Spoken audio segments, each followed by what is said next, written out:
Olá, meus amigos queridos, muita paz, que a paz do nosso querido Mestre esteja em nossos corações, que a espiritualidade amiga, boa, que nos ajuda na divulgação da doutrina espírita esteja conosco nesse instante, nos trazendo paz e luz no coração. Eu espero que todos estejam bem.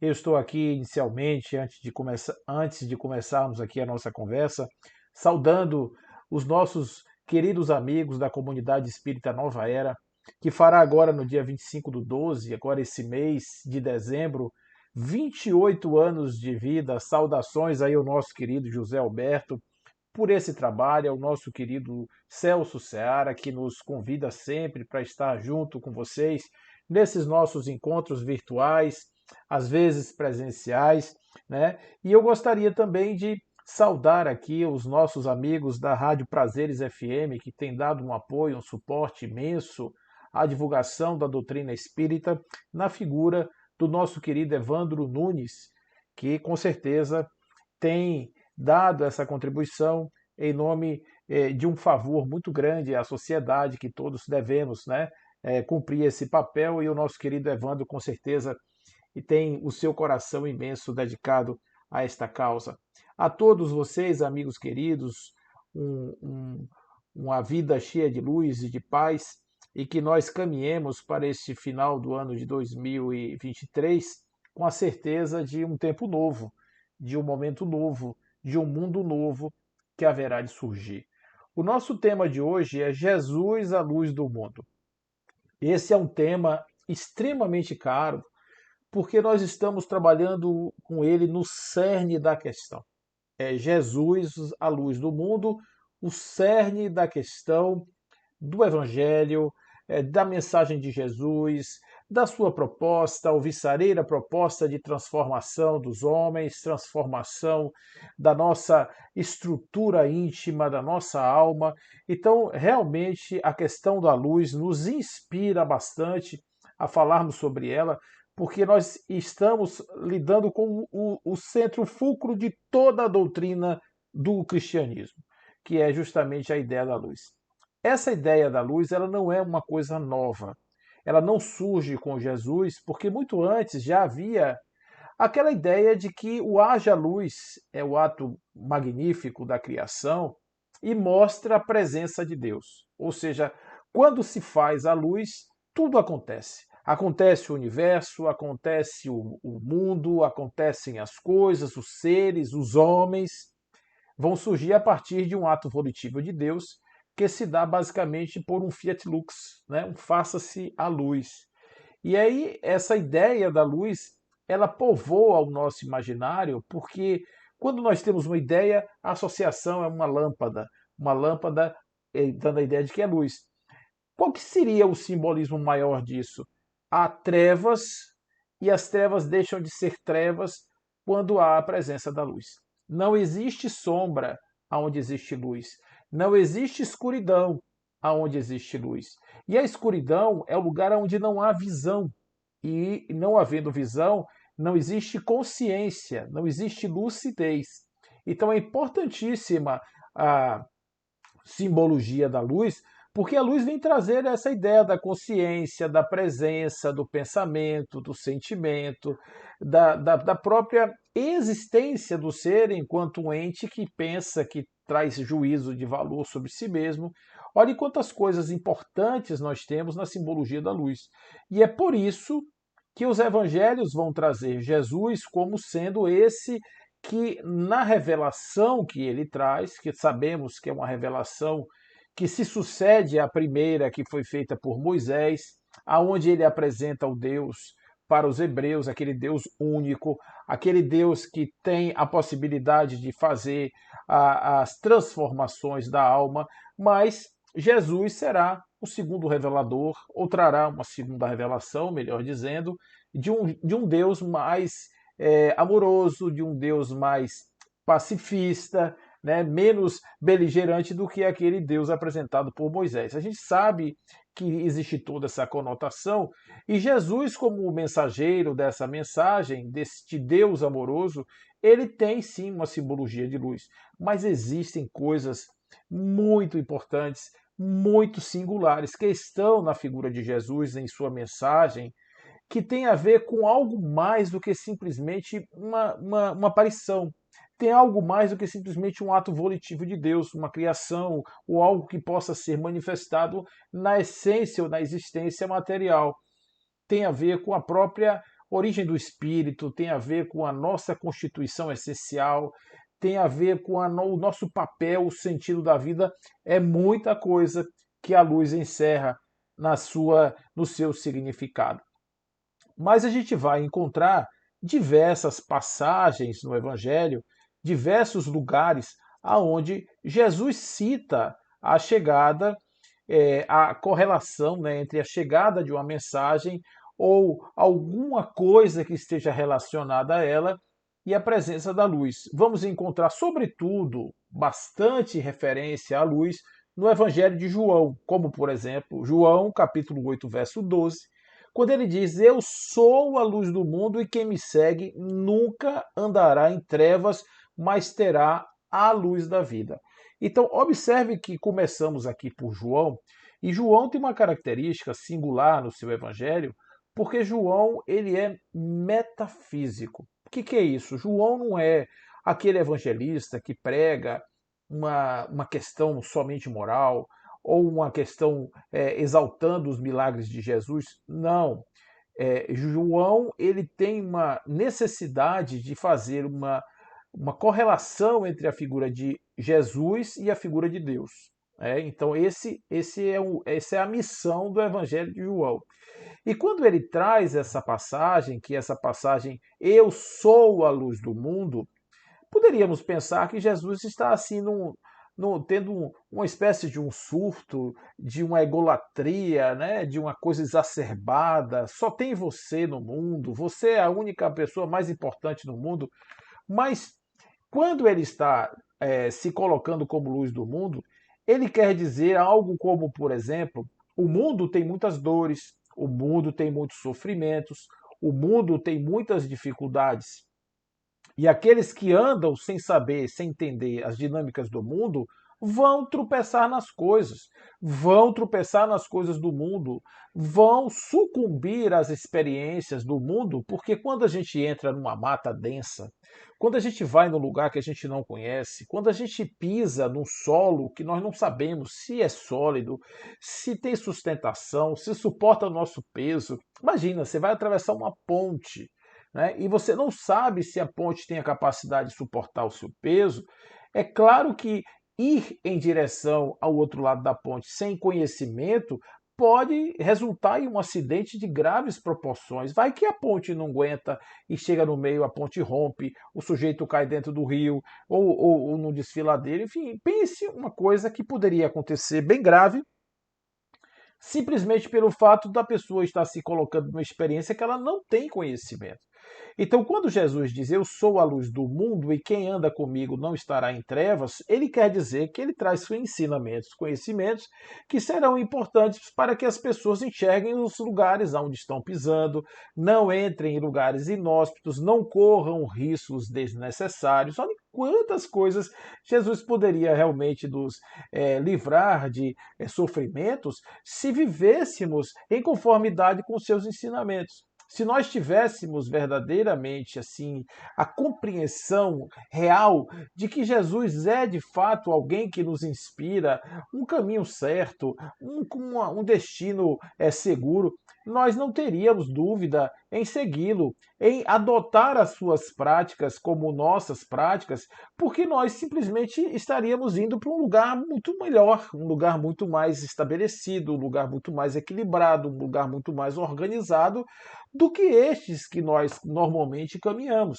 Basta olhar o mundo, basta ver as coisas do mundo, basta ver o sofrimento do mundo, né?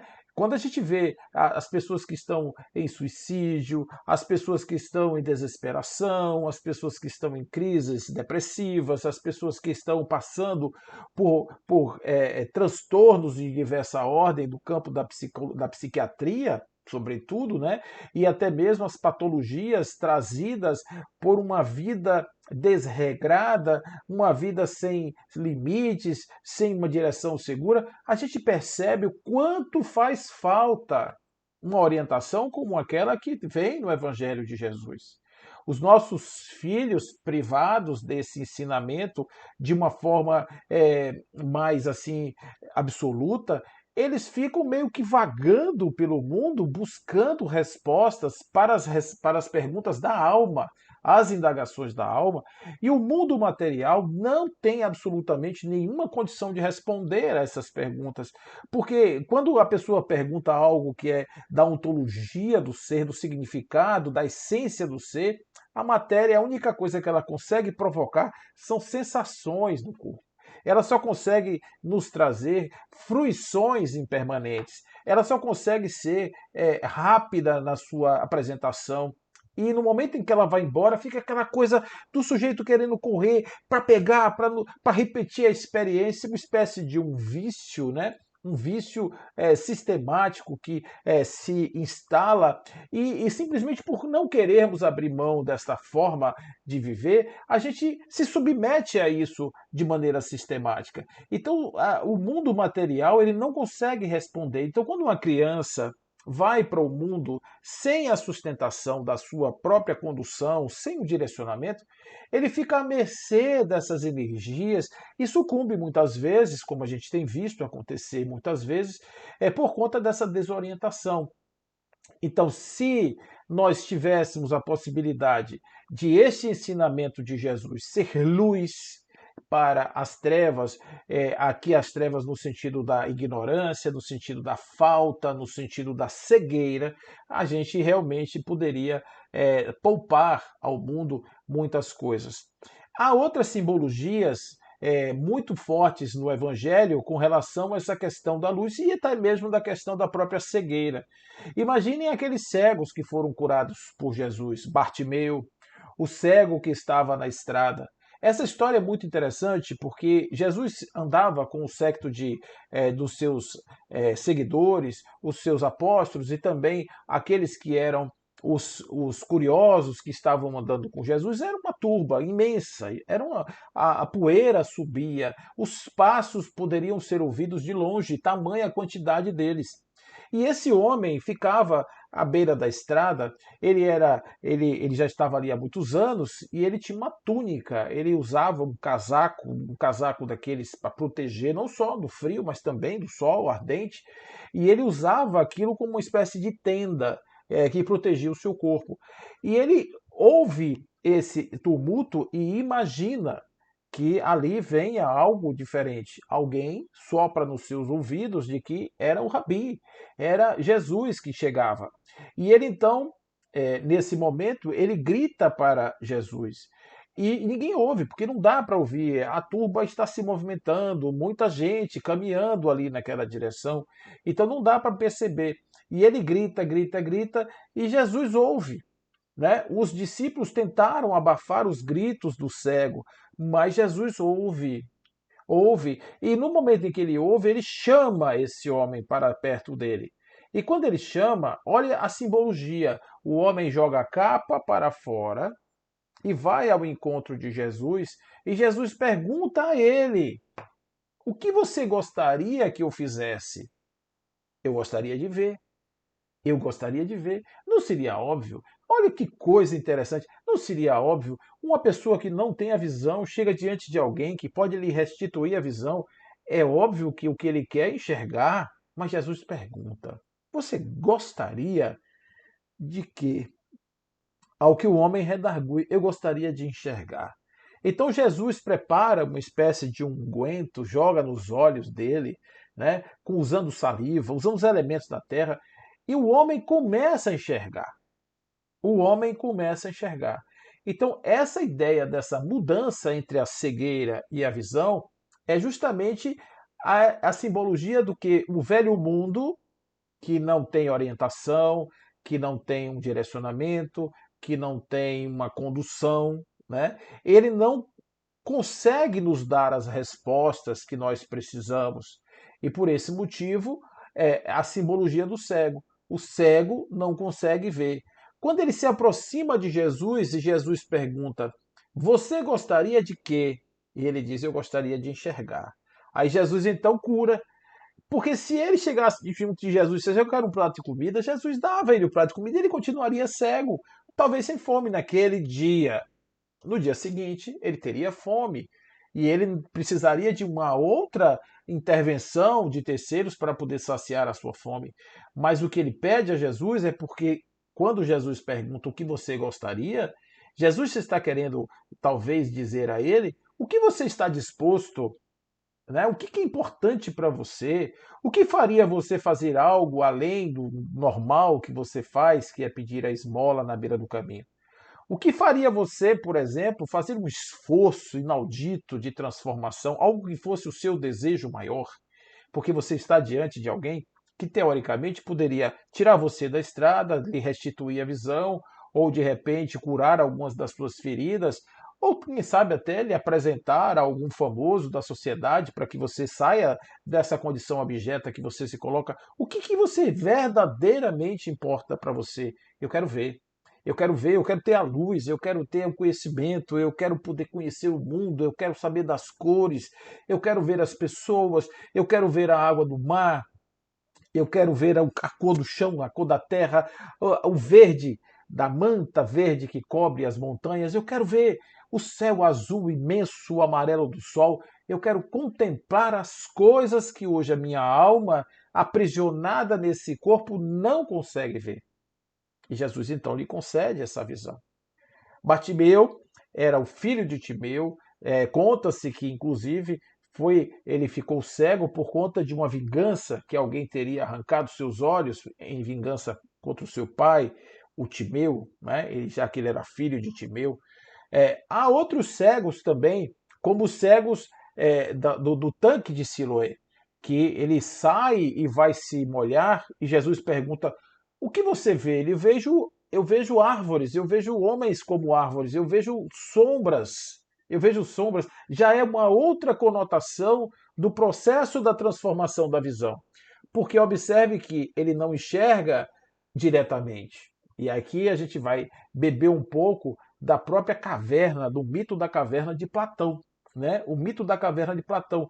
Porque no mito da caverna de Platão, o homem que alcança a porta da caverna, ele tem uma espécie de fotofobia, ele tem aquele encharcar de luz nos olhos que faz com que ele não enxergue a realidade. Então, a representação disso são os modelos mentais ainda arraigados, presos na cabeça, que impedem o sujeito de contemplar a realidade mesmo estando diante dela. Então, a gente às vezes está diante de uma realidade tão imensa que o nosso modelo mental, a nossa caixinha mental, não consegue apreender, não consegue entender aquilo lá. Então a gente fica, muitas vezes, nós sucumbimos é, de fome na frente de um restaurante, porque a gente não consegue distinguir o restaurante como um lugar que poderia matar a nossa fome.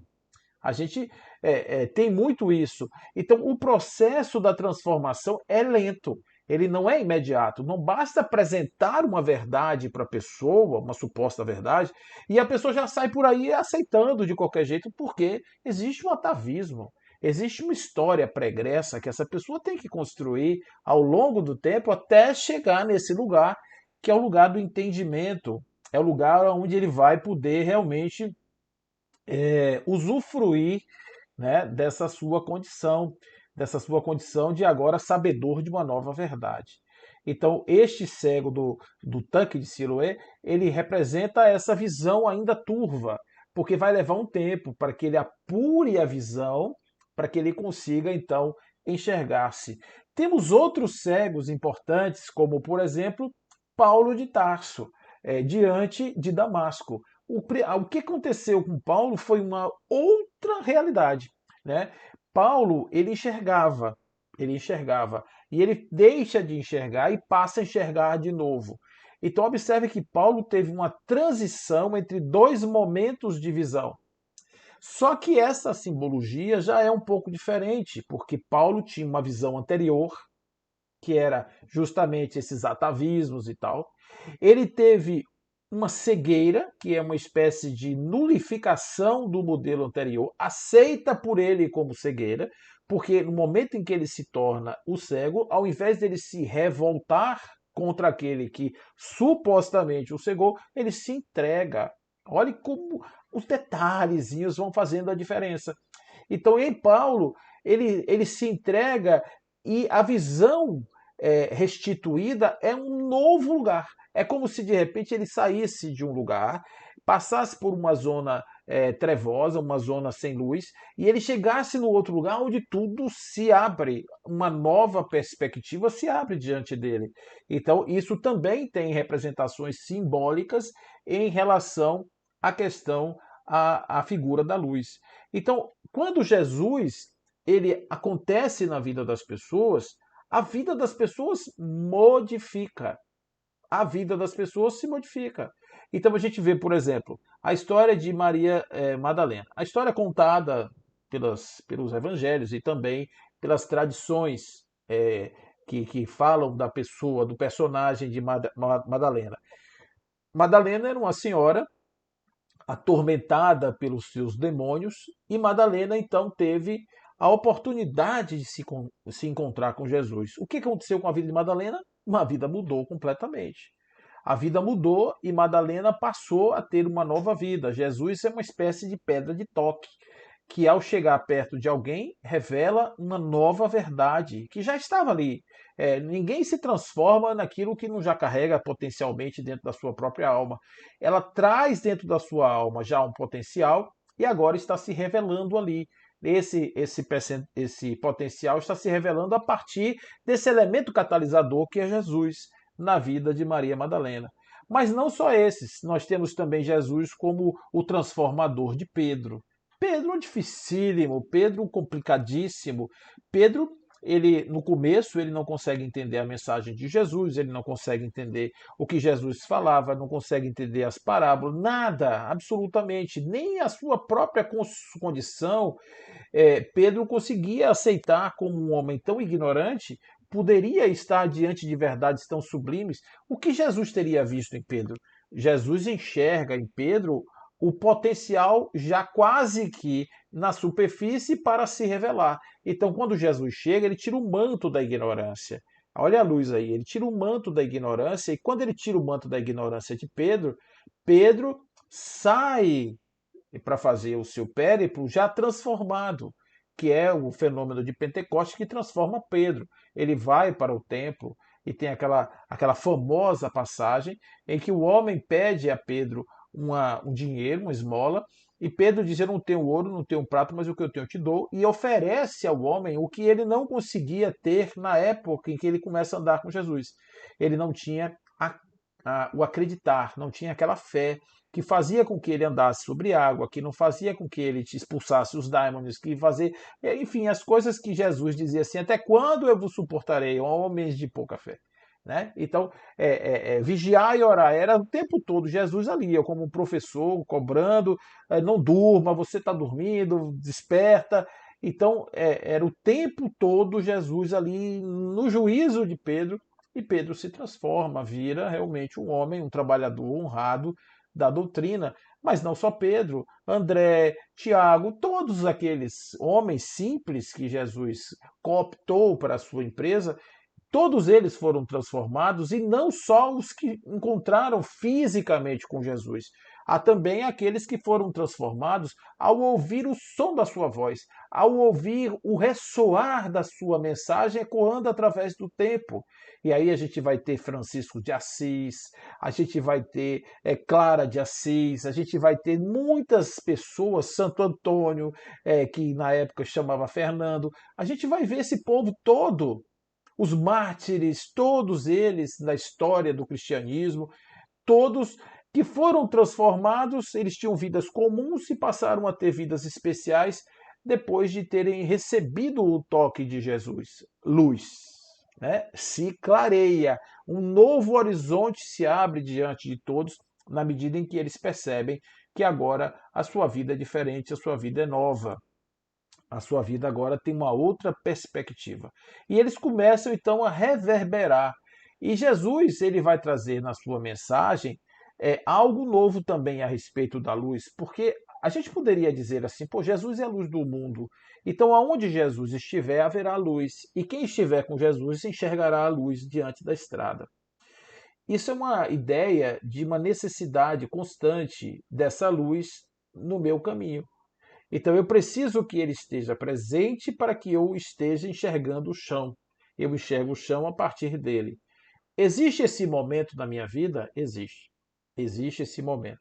É quando eu sou dependente da figura do nosso mensageiro para que ele ilumine a minha estrada. E eu fico atrás dele. Aí eu crio uma devoção, eu crio uma vinculação a essa figura. É necessária para esse estágio evolutivo. Não tem nada errado aqui, não estou criticando nada, estou apenas dizendo, contextualizando os estágios.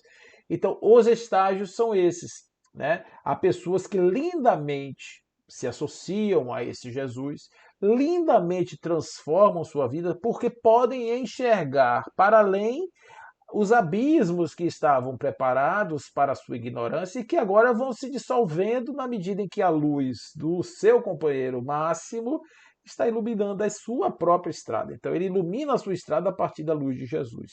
É um conceito de heteronomia. Só que Jesus vai trazer um conceito novo. É um conceito novo. Jesus vai trazer um conceito de autonomia, um conceito que vai fazer é, a transformação verdadeiramente, aquilo que vai fazer verdadeiramente a diferença.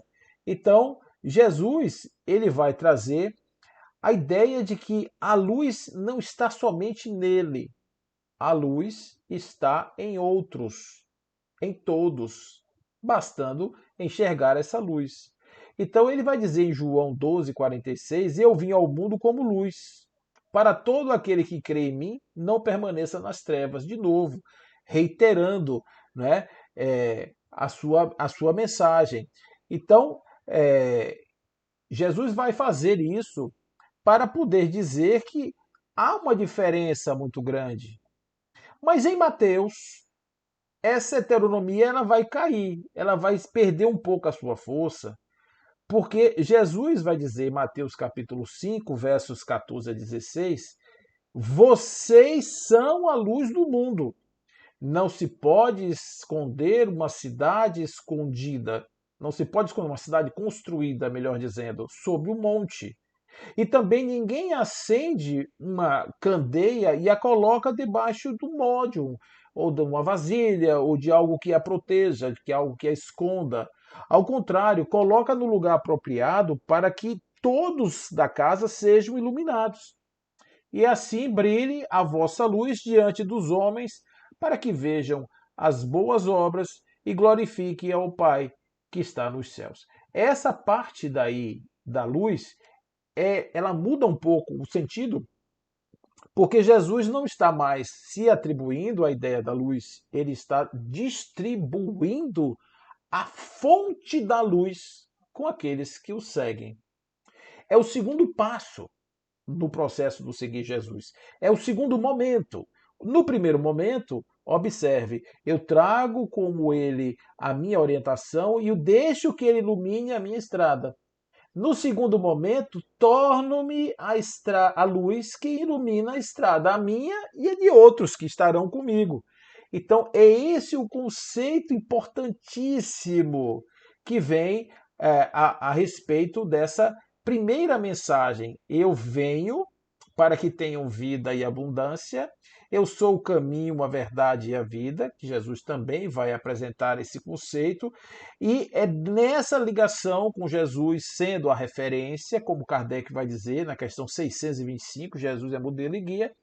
Nesse modelo e guia, eu construo a minha própria perspectiva de iluminação e torno-me luz do mundo. É claro que sim, porque se um homem está diante de um conjunto de predicados, um conjunto de ações, um conjunto de valorações importantíssimas, e nesse momento ele se transforma e se auto-intitula corretamente de luz do mundo, porque ele ilumina o caminho, e tudo aquilo passa a ser absorvido por outro, este outro passa a caminhar também como fonte de luz. Aquele que está nas trevas, que está na ignorância, que vê aquele que se iluminou, diz: poxa, peraí, tem uma coisa estranha aqui, uma coisa melhor aqui acontecendo com esse nosso amigo. Ele está passando por uma transmutação. Olha que legal a mudança de fulano.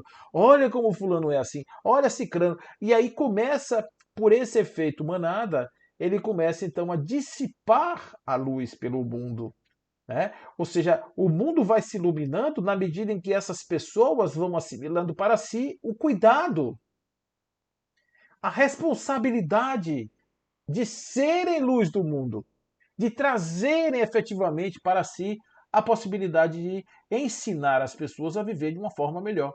E por isso, Jesus é uma orientação segura para que nós possamos encontrar em nós outros a finalidade maior das nossas vidas, o sentido maior das nossas vidas. É por isso importantíssimo que a gente compreenda o sentido da luz.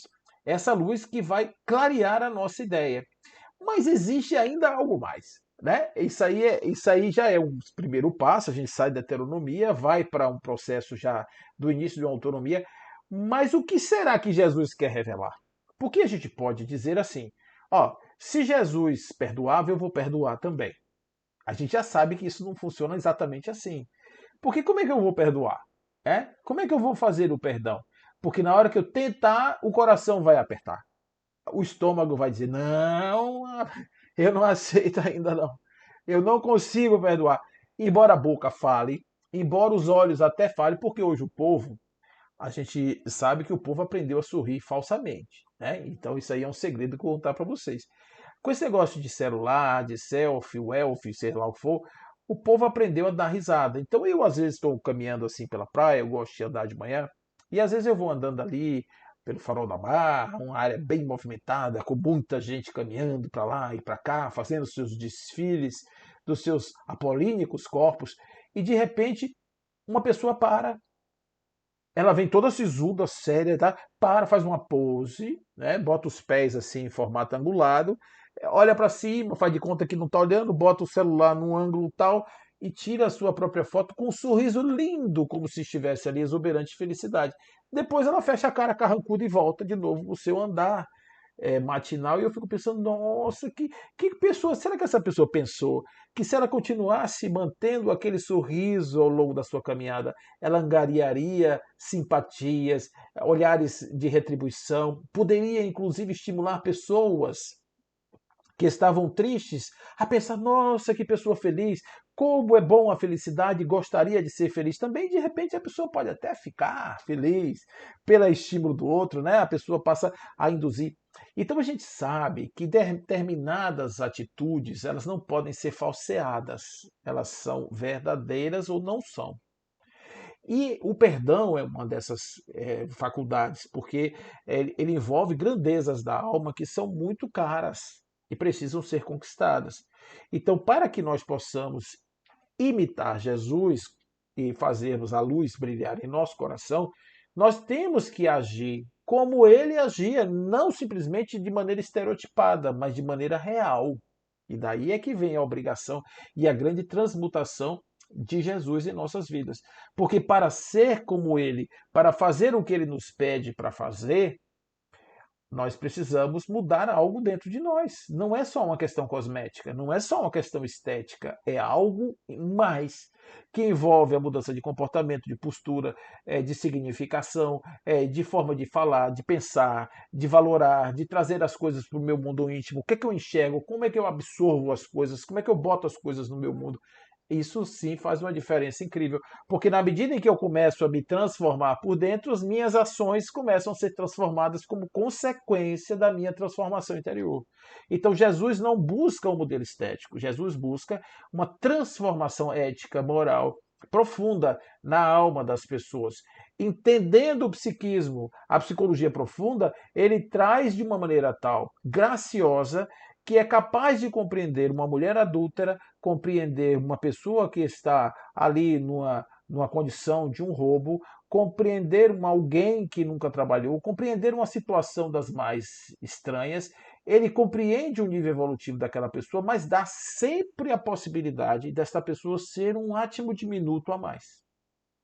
Uma coisa a mais. Nem que seja 1 milímetro. A pessoa evoluiu 1 milímetro, evoluiu. É evolução. Evolução não precisa ser de passos largos. Você pode evoluir 1 milímetro.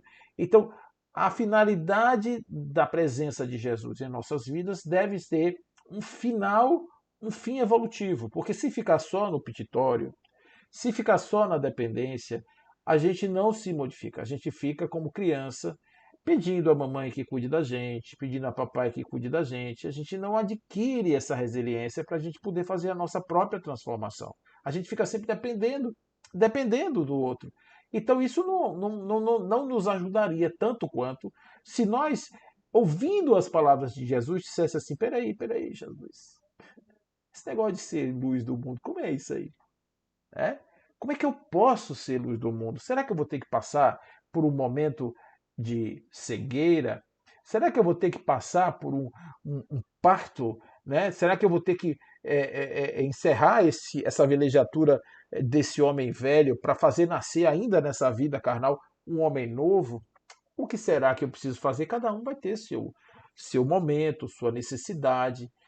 O que eu tenho dito assim de forma bem recorrente é o seguinte: nós não sabemos o quanto nós já estamos preparados para essas transformações mais audaciosas. Nós não sabemos. A única forma da gente saber é tentando. Se você tentar e conseguir, é sinal de que se uma alma, seu espírito, já estava, de certa forma, habilitado para aquela conduta moral e ela não tinha sido aplicada em sua vida ainda por falta de oportunidade. Mas se de repente aquilo parecer distante, relaxe, respire que isso vai chegar. Mas se contente com o que você pode fazer de melhor sendo você ou estando você no lugar que você se encontra hoje. Então, se eu estou no meu lugar hoje, eu não vou sentar numa cadeira, porque eu não consigo, eu sento numa cadeira e espero a vida passar, quem sabe na próxima, e na próxima, e na próxima, e na próxima. Não é um raciocínio muito correto.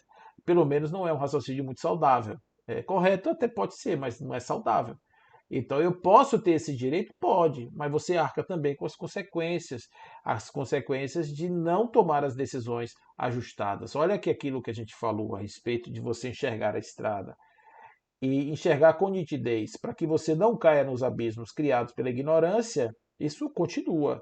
Então, enquanto eu não consigo ser luz, eu preciso da heteronomia, eu preciso da luz do outro para me iluminar. Então, muitos que não conseguiram ainda dar esses saltos ficam sob a égide desses guarda-chuvas evolutivos, vamos dizer assim, que são importantes porque pelo menos estão blindando o sujeito de fazer mais bobagens.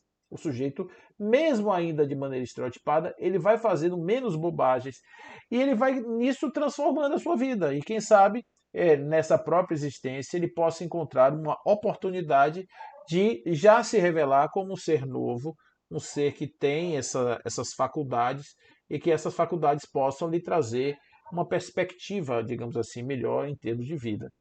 Mas isso ainda é entender de uma forma mais profunda, porque eu também tenho sido extremamente reincidente, né, nesse comentário a respeito de onde vem essa potência de luz que pode se revelar. Ou seja, se o sujeito pode melhorar, é sinal de que ele já podia antes de ser. Ele só não era ainda por falta de oportunidade, por falta de exercício, por falta de tentativa ou falta de pressupostos, né? Porque isso aí é uma coisa importante também, que um edifício, ele para chegar no 10º andar, ele precisa primeiro das fundações que estão lá embaixo, abaixo do último subsolo.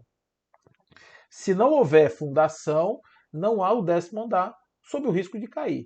Então, primeiro tem que se começar de baixo, tem que começar dos fundamentos. À medida em que eu vou subindo, aquilo que estava no projeto, aquilo que estava na concepção do projetista, vai se realizando.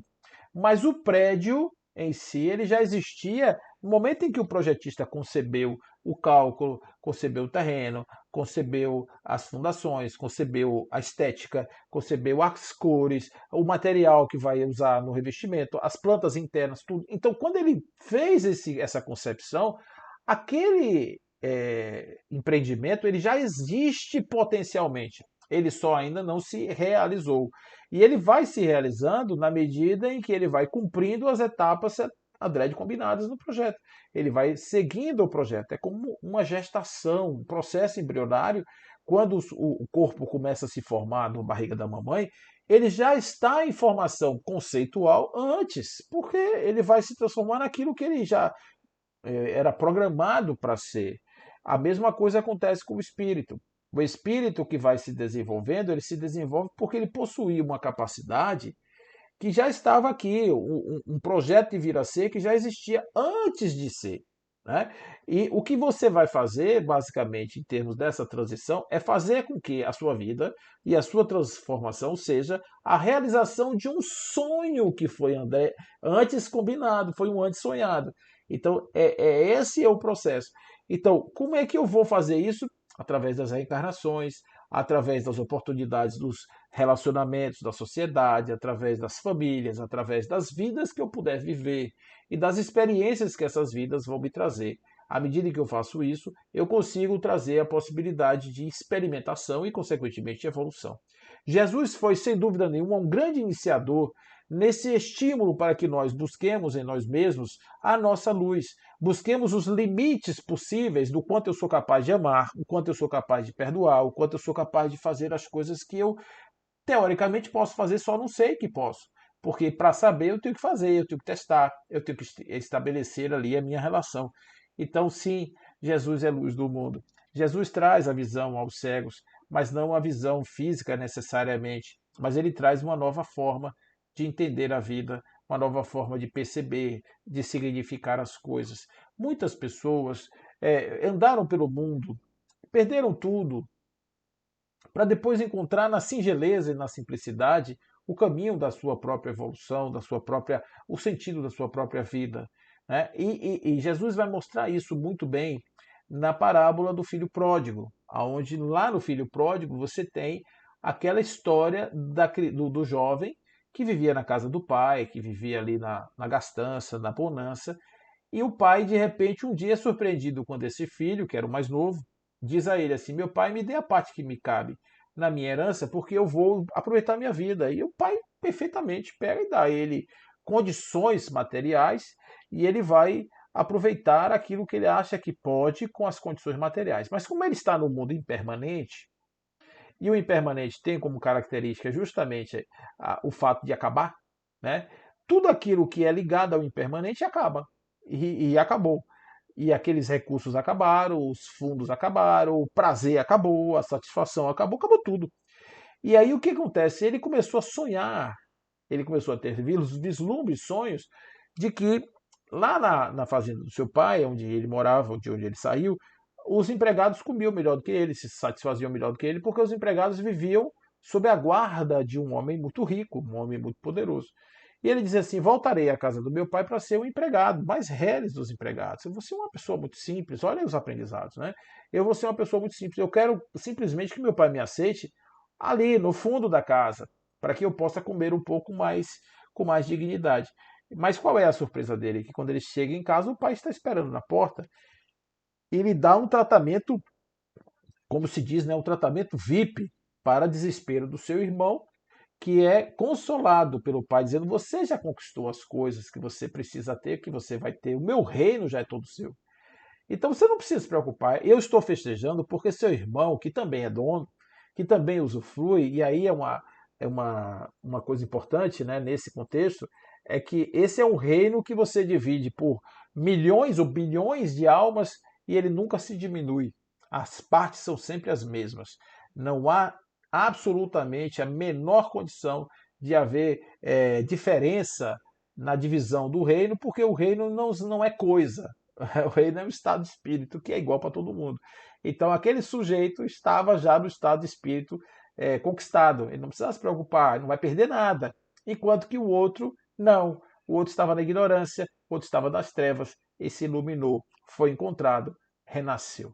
Então, essa parábola, que é considerada a mãe das parábolas, ela é muito importante porque ela mostra um pouco da nossa saga da ignorância. A gente sai na direção da ignorância, caminha pelo mundo, faz as bobagens todas, mas não tem jeito. A gente vai rodar, rodar, rodar, rodar e vai cair em Deus, na nossa necessidade de Deus, na nossa necessidade de construir, dentro de nós um mundo amoroso, um mundo de paz, um mundo de harmonia, um mundo de felicidade. E Jesus nos traz isso.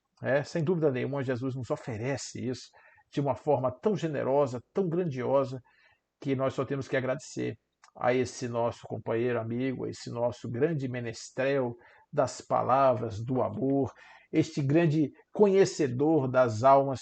A gente só tem que agradecer a ele e dizer assim: amigo querido, obrigado, obrigado por tudo.